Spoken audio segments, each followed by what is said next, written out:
Cláudio Prisco Paraíso, enquanto isso a gente percebe uma movimentação do governo tentando aí se aproximar novamente dos deputados, inclusive para tentar frear esse processo de impeachment. É tarde, Prisco, para o governador tentar uma aproximação com os deputados ou ainda dá tempo? Muito boa tarde. Boa tarde, Fernando. Boa tarde a todos. Não, tarde não é. Claro que não, porque a CPI entra em funcionamento hoje. Ainda há tempo exequível, mas precisa haver o start. E, pelo visto, o start já foi dado, porque o novo secretário da Casa Civil, a quem cabe coordenar as ações de governo, mas, ao mesmo tempo, fazer a interlocução com a Assembleia, já se encontra no Legislativo desde as 11 da manhã, no que faz muito bem. Agora, é impossível uma pessoa só se encarregar de toda essa missão.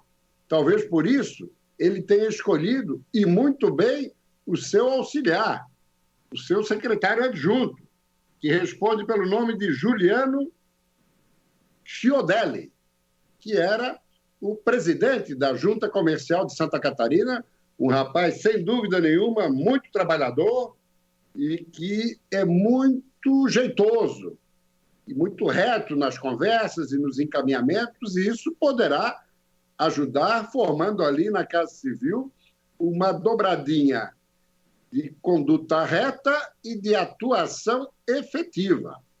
Ainda assim, repito, seria o momento de Carlos Moisés dar mais uma mexida no colegiado, ampliar as mudanças e aí colocar mais alguns nomes de porte, de visibilidade, para dar uma encorpada no governo. Essa que é a grande verdade.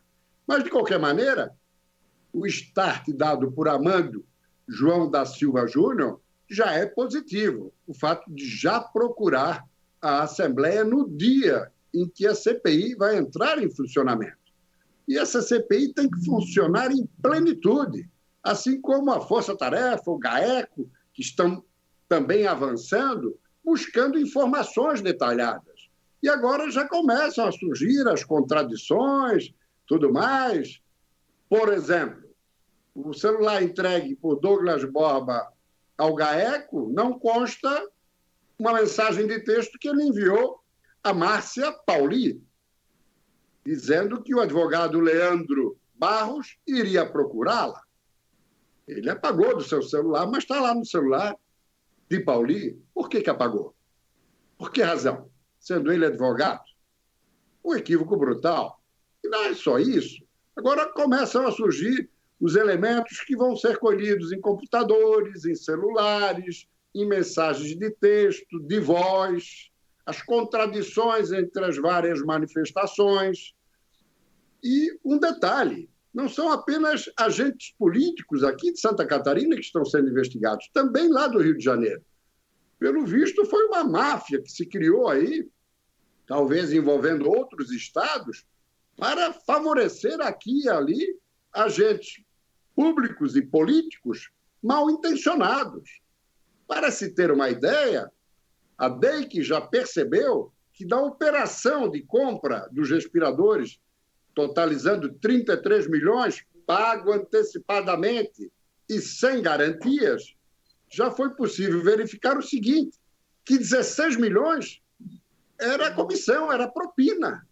Ou seja, foi superfaturado 100%, para que 100% fosse para a compra e os outros 100% para propina, para comissão. Claro que para a empresa que vendeu e para os agentes políticos daqui, do Rio e de algum outro lugar, que iriam auferir lucros ilícitos com essa operação em plena pandemia, em que nós temos que oferecer os equipamentos para a população desprotegida, apavorada, preocupada, ansiosa com o avanço do coronavírus. E o cidadão tem o atrevimento, a petulância de avançar sobre um processo sagrado de atendimento à saúde da população. Essas figuras estão mais sujas do que pau de galinheiro e vão ter que responder nas barras da justiça.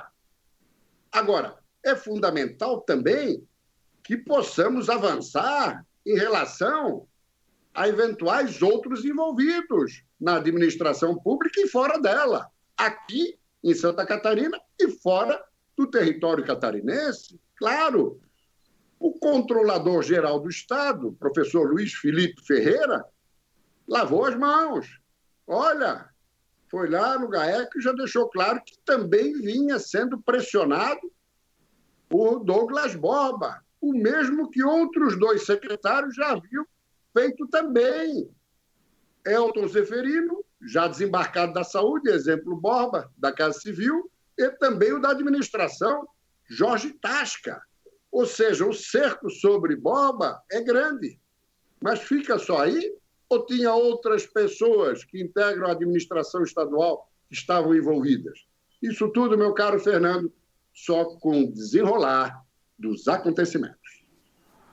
Muito obrigado, Prisco, pela informação. Cláudio Prisco acompanhando dos fatos. Ele volta no SBT News com a Bruna Radke e os detalhes ainda do dia corrido na Assembleia Legislativa, que vai ser nesta terça-feira, com a chegada de um novo pedido de impeachment, com a CPI e, claro, as investigações nesta força-tarefa.